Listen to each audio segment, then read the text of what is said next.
Dulu di Jogja aku sering banget makan ini, sekarang kepengen dan kangen. Ini adalah gongso babat. Hari ini aku mau bikin sendiri, yuk temani aku masak. Jadi sebelumnya babatnya sudah aku olah biar ngilangin bau amisnya dan sudah di presto juga selama 40 menit biar empuk ya bun.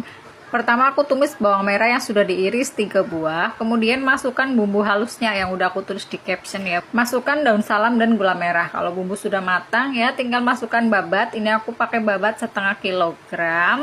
Tambahkan sedikit air supaya bumbu nggak garing. Kemudian untuk seasoningnya ada penyedap, garam, lada, dan kecap. Aku tulis di caption ya bunda. Terus dioseng-oseng aja ini digongso sampai bumbu meresap.